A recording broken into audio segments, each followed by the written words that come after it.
Welcome to MycoWorks Talks. I'm your host, Xevi Gallego, VP of Brand and Marketing, and I'm delighted to take you with me on our journey to grow the future of materials. Thank you for tuning in. For this episode, we will have a discussion around what does it take to become a good leader, to start a company, and also you will get a little bit of the behind the scenes on the relationship between Dr. Octagon and MycoWorks.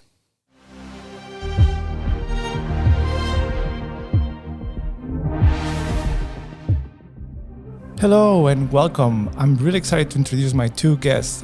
Here we have the co-founder of MycoWorks, Sophia Wang, and the CEO of MycoWorks, Matt Scullin. Hello, how are you? What's up? Hi. It's so good to have you here. I've been planning this for ages. But it's really hard to find the time to combine you both in the same room. So thank you for finding the time and being here with us. Thank you. Yeah, excited to do this. Yeah. So we've been writing a lot about the history of MycoWorks. And, it's always kind of like the polite version of it, right? Like the one that people want to read. But there's a lot of insights behind the scenes of things that happen that actually lead us to both of you leading this company. So can you give me a little bit of an insight about those moments, like the key moments in your relationship? So, yeah, I can tell you the story about how I met MycoWorks, because it's a weird story. Ready. So, I used to be a DJ a long time ago, and there was a group in the 90s who had never done a show before. Like they were just recording artists. Yeah, exactly. Yeah. And Dr. Octagon. Yep. And Legendary. had a couple of the greatest scratch DJs of all time. And I was a big scratch nerd. And a buddy of mine in San Francisco who manages a couple music venues said, "Hey, Matt, Dr. Octagon is doing their first show ever. This was in 2017. You got to come." I was like, "Oh, come on, man. It's Monday. I'm not coming to that." And he's like, Best "Well, day. You're on the guest list. You better show up." I was like, "All right." So I showed up, and I'm waiting in line. What was the venue? It was at the Independent. Oh, nice. Yeah. So I'm with a buddy, and then another guy comes up, another friend of our friend Noah, and he introduces himself as a guy named Life. And we're chit-chatting. What do you do? Blah, blah, blah. I'm a material scientist. I've been working in sustainability, clean energy. He's like, my girlfriend, she works in materials as well. She's got a company named MycoWorks. It's like, okay. She's growing Mycelium, mushroom, in the basement of an apartment building in Noe Valley. I was like, bro, this is really weird. Like, what are you talking about? And at the end of the night, we see the concert. It was cool. And he's like, hey, can you give me your info? I'd love to pass it on. Sounds like they should meet you. I was like, yeah, sure, whatever. And then I just slept on it for like 6 months. So I was like, dude, I have a career, what are you talking about? Mushrooms in a basement. And then 6 months later, there was an opportunity for me to begin thinking about new things. And I was like, well, why not? I just want to meet interesting people. And I think by then, another friend of ours, Kamau, had said, this MycoWorks operation, it's actually really cool. You should check it out. I was like, okay. So I gave Sophia a call, and I was just like, wow, Sophia is really, really smart. Not the person I pictured when he told me about this, seemingly hippie / illegal, maybe meth operation in the basement. And super cool, super open. And I was like, okay, I wanna go learn more. And then Sophia said, yeah, meet our co-founder, Phil, and go and hang out with him. So I did.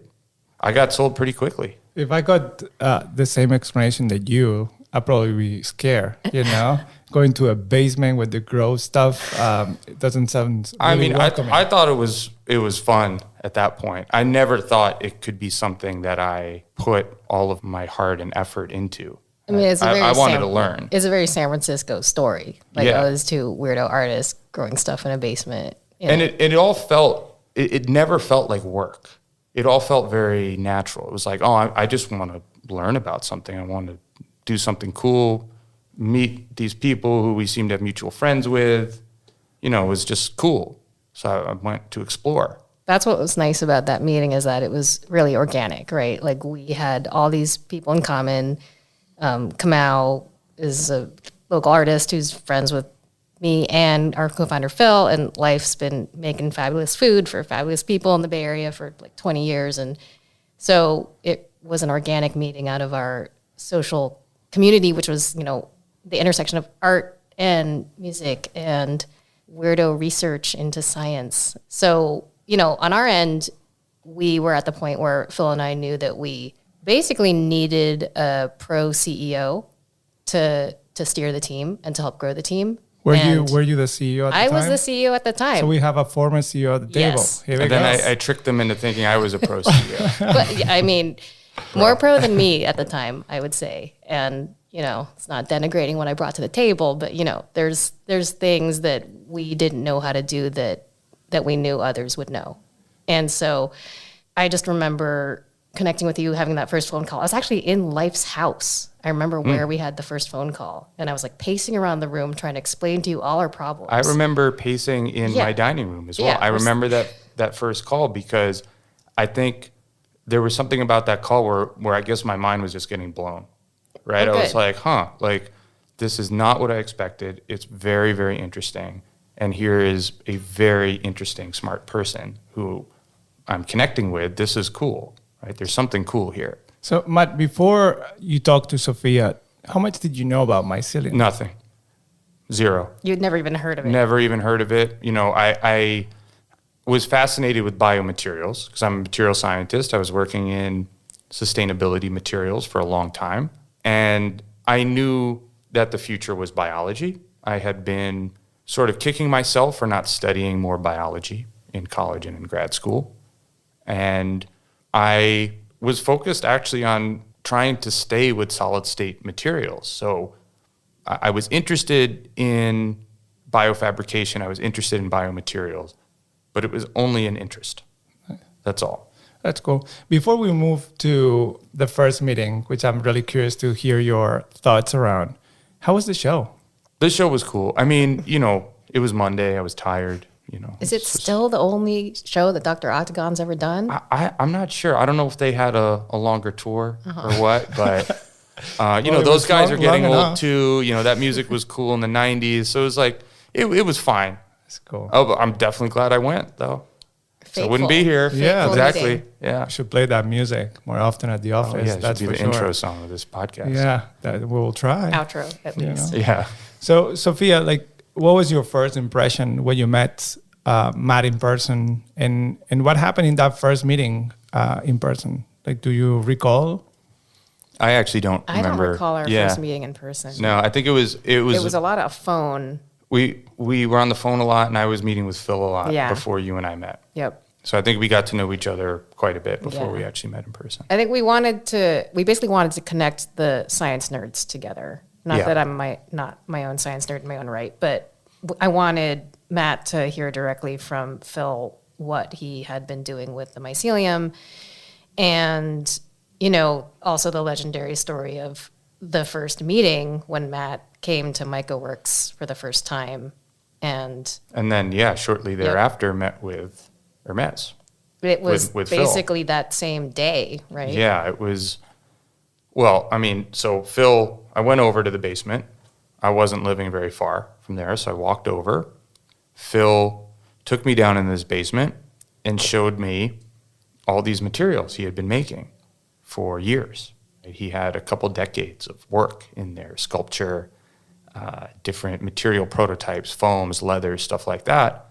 And I went into this thinking that this was really some sort of biological operation. But what was fascinating to me is that he was really doing materials process engineering. He was figuring out new processes, and that resonated with me. And there were a lot of things that I saw. I think I just had a different perspective than he did. He was looking at it as somebody who intimately understood the fermentation of this organism, and I was looking at it with regards to what he was doing to the cells, the structure of the cells. And so we talked about that. We connected over that. I think we appreciated how complementary each other's perspectives were. And we were just sort of geeking out. We were vibing about the stuff that he was doing. And I remember at the end of the meeting, I was like, okay, Phil, it's all really cool, but who cares? And I didn't mean it like, who cares, right? I meant like, who are the people who care about this, right? A good question. But I think Phil took it like, yeah, you're right. Nobody cares. And I was like, bummer. And then he called me and he was like, wait, Matt, there's someone flying around the world to meet me. Can you come to the meeting? I was like, yeah, okay, that's a good way for me to learn about the company. Who's it with? It's like an executive from Hermes. I was like, oh, so yeah, people care. This is fascinating. That answered your question, I guess. Yeah, you have my attention now. So I went to the meeting, and it was just a remarkable meeting because I think, Charles from Hermes and I, we both knew very little about Mycelium still at this point. And we were fascinated by Phil. We were fascinated by each other's interest. I think Charles said, okay, here's a guy who knows a lot about materials. He's been in this industry. He's interested. And I say, hey, here's, someone from the premier leather goods manufacturer in the world. He's interested. There's something here. I can't put my finger on it, but there's something here. And I think we all came away from that meeting just wanting to see what else we could do together and just explore it some more. And it all felt, again, it never felt like work.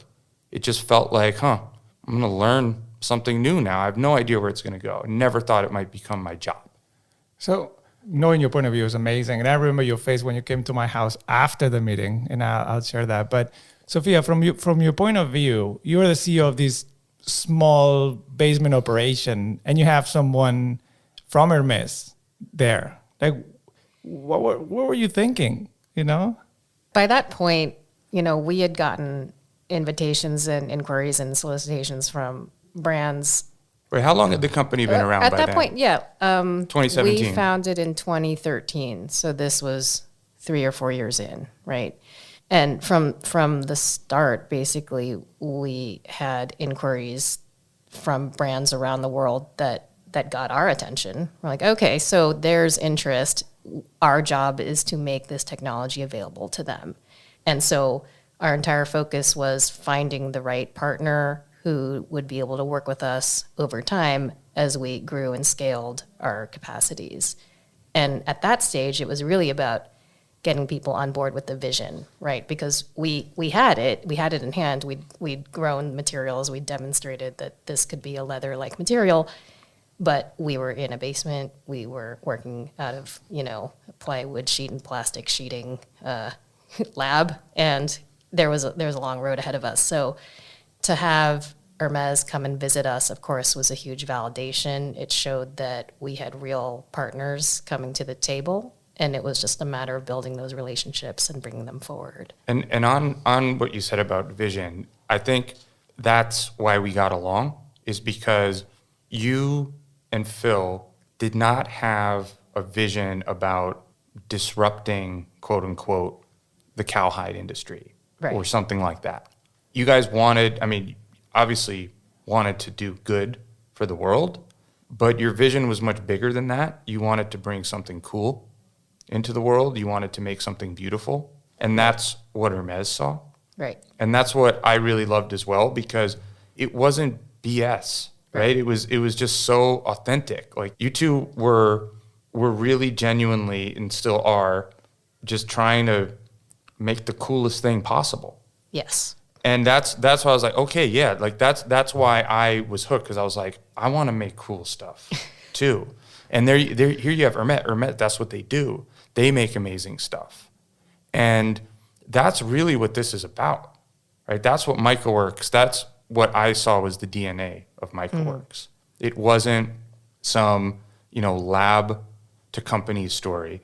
It wasn't some, we have to save the world, so what's the best way we can save the world story, right? It was, you couldn't arrive at this via those two routes. This was too strange. It was too out of left field. And it also, what I liked about it, I always think that things that are controversial and confusing at first are the most interesting things and are probably going to have the most impact. And that's why art's so powerful, Exactly. Because art's role is actually not to fit into what you already know. It actually is meant to defamiliarize. It's to challenge. Yep. And that's why we have a lot of mutual friends, Yeah. and we're sort of coming from the same cultural perspective, I think, in that regard. And MycoWorks seemed to be that. It wasn't a part of some existing trope or narrative. It was very new. It was very different, and I loved it. I love that about I think it's still very new and very different. And I think that that's why we resonate to it.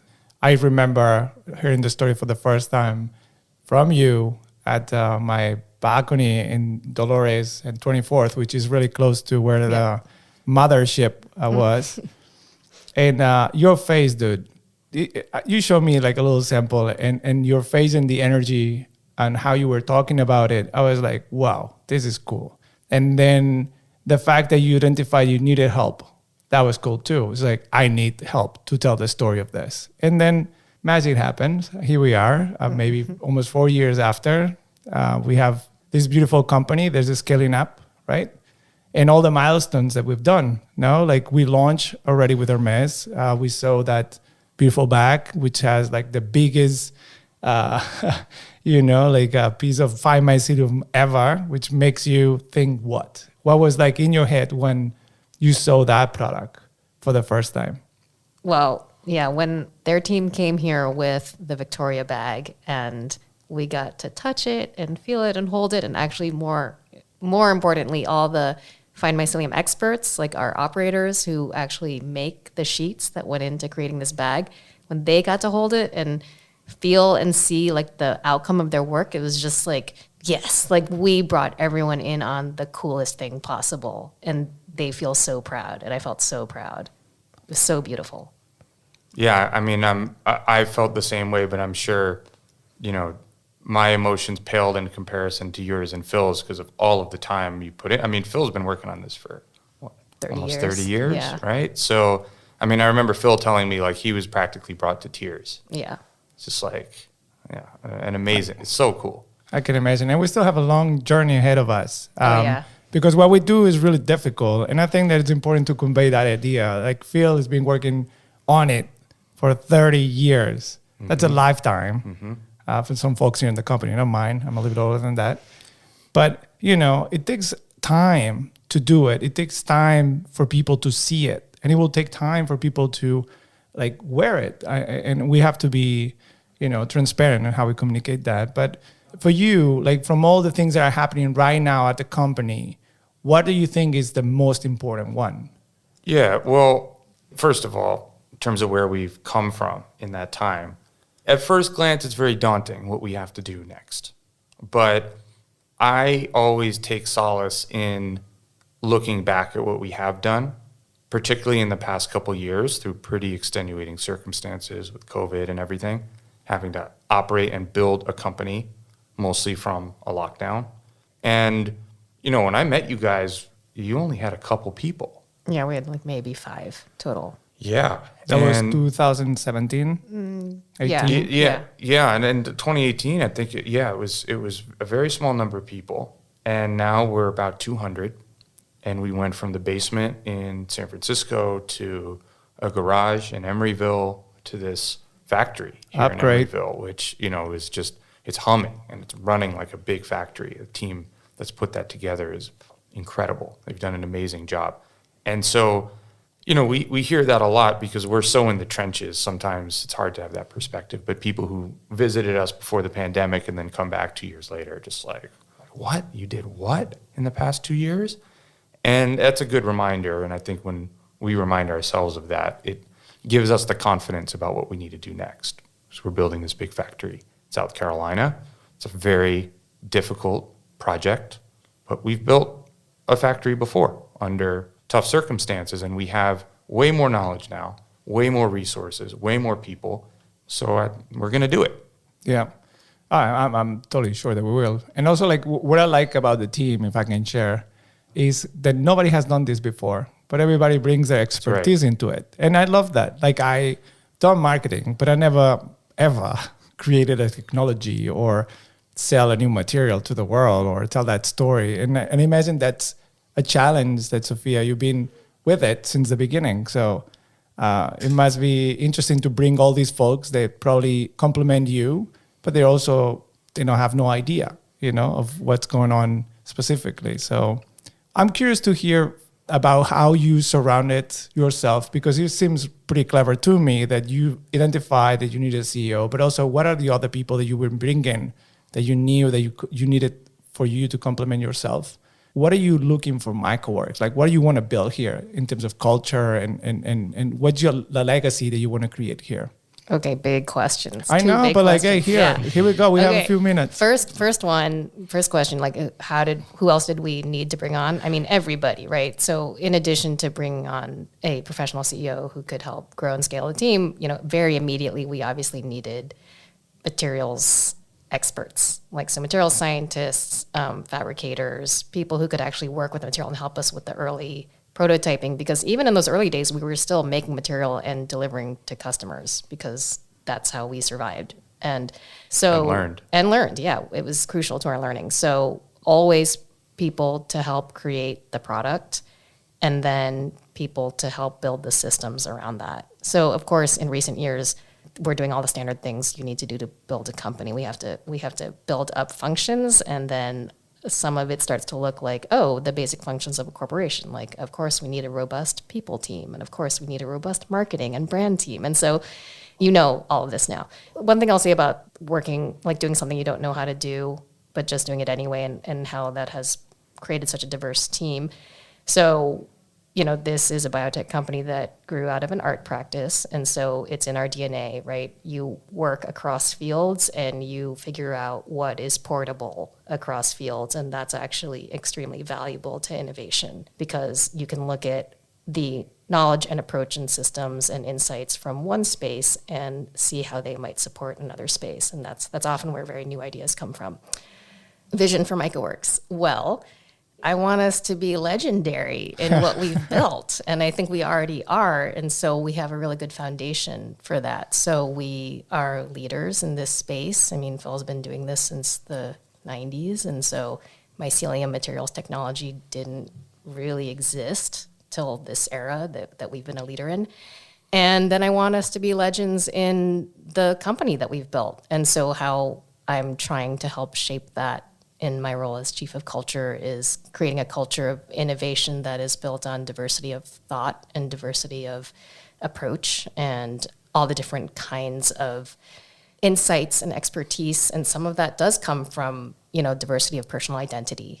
So, we have women leading teams in manufacturing, and we have women leading teams on our R&D team, and we have remarkable diversity in a wide range of senses. So not just personal identity, but professional background or education level or class background or orientation or gender expression, right? So think about the diversity of thinking that all of those different kinds of experiences gives you. And so would love for MycoWorks to be a place where people see that truly outstanding innovation and breakthrough thinking comes from a basis of diversity.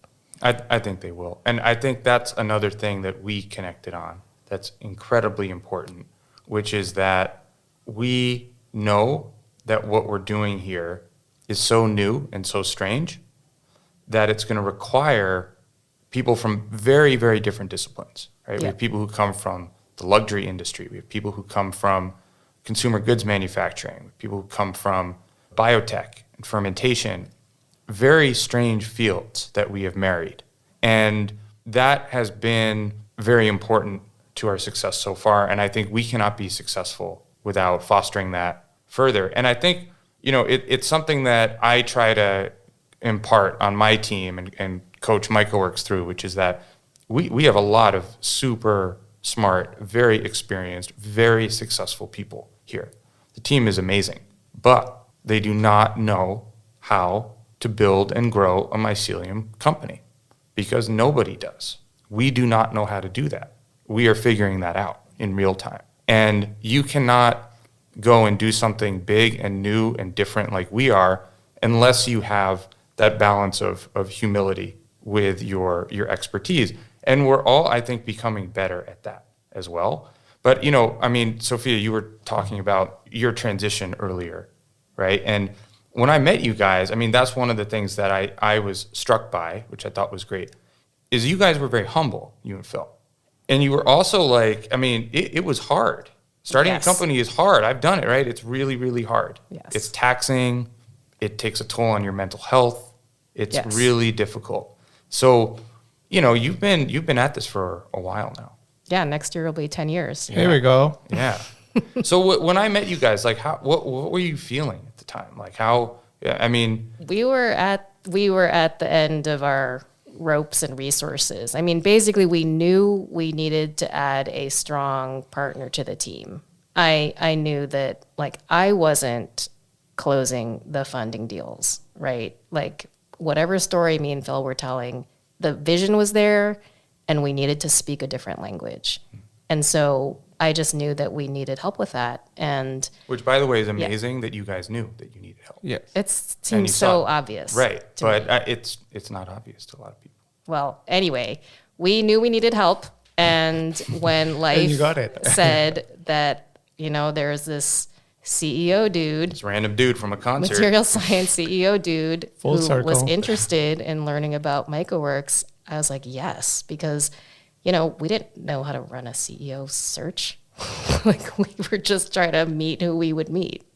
I mean, that is a funny element of this story, which is that, like, right after we met, you know, I kept learning more. We kept having meetings, and it was just like, okay, Matt, you're CEO. Yeah, yeah. It's like, So, okay, you do this job now. yeah. Thank you. I got to go do But I was things. like, oh, awesome. Yeah. Okay. I'll take I it. think we're getting into the last part of the podcast. I think we can repeat this. I would love to host you again in the future and talk about the next show that we all go and meet someone else. But besides inviting everybody that is listening to go to shows and trying to create their company over there, what are the things that you learn during the MycoWorks times that you want to share to the people that maybe are creating companies similar to ours, or similar to ours difficult, but someone that is doing something that is not expected and difficult? What was the advice that you will share with those folks? I'll share something quick, and I'll let Sophia share probably more insightful things. But, you know, to the point earlier we were making about needing to know when you need help and having to have some humility, it's a really tough job to be a founder, and it's a really tough job to be a founder CEO. It's a tough job to be a CEO, but the hard part, the common thing about all of those at a startup is that you have to balance this sort of confidence, right? You have to convey confidence to people who are going to join your team. It's hard getting people to join your team at first. It's really, really hard. And it's very difficult to have that confidence and attract people, attract investors, attract customers, but also balance it with the humility that you need in order to do things that you haven't done. So my advice to any entrepreneurs, you know, you pay for what you're getting here, is you have to just dive in, and you have to take big chances and try and fail. You have to be okay with failing and know when to turn on the confidence without it becoming arrogance, which, you know, early in my career as a founder CEO, I messed up many times, probably closed lots of doors. And that's just really hard to do. But you got to try, and you have to learn it, because there's no instruction manual. Be That's- humble. Yeah, be humble. That's excellent advice. That's where I would have started too with mine, which is you have to be strong enough to be vulnerable. So you Right. have to know when to know exactly what you're sure of, and so you can be confident there, and you know your own value, you know what you're bringing to the project and to the table, and you own it. And then you have to also own what you don't know and what your team can't do just yet, because you don't have the people or the capability. And that's how you're going to get the help that you need. And unless you can bear that all and be really honest about it, you're not going to get it. You have to make it clear. You're really good at that. You yeah. help us get better at that too, which is an awesome thing to have at any project, any company. For me, it's a shortcut. It's like, do not That's beat right, around yeah. the bush. Just say what you need and be okay with it. Yep. And then generally, as far as like sparking ideas and finding your project, like, trust your curiosities. Like, you don't know where they're going to lead. And sometimes that also means trust your curiosities about people, like the partners, the people around you, because it might not be entirely evident yet what they're bringing and who, what role they're going to be doing. But if you have resonance and enough alignment in what you're interested in doing, they might be really valuable. So I'll say that, so Phil and I had an artistic collaboration before we started MycoWorks. And when the opportunity to found MycoWorks came, Phil says that, he just reached out to me because I was like the smartest, most organized person that he knew. But like, what role was I going to do? It was Phil's practice, right, of working with Mycelium. It wasn't mine. So it was an interesting journey for me to come into what my value and service and role was at MycoWorks. And it's, of course, morphed and evolved a lot. And so that's another piece of advice, because to go from the role, I was CEO, and then I was running operations in the old studio, and now I'm chief of culture, and I've done a billion other things too.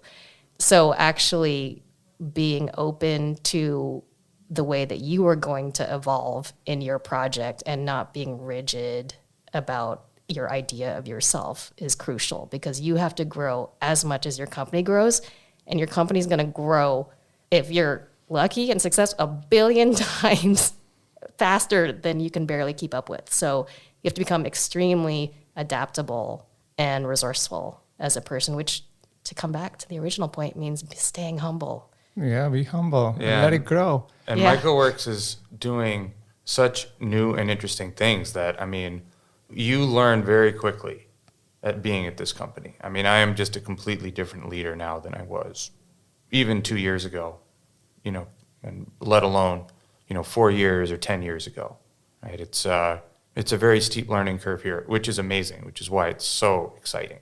Yeah. Well, we have a beautiful journey ahead of us, and I hope that we can share more stories in the future. But I think it's time to turn it off for a second and go back to our real life, But I want to say thank you so much for sharing your time. It was a pleasure to listen.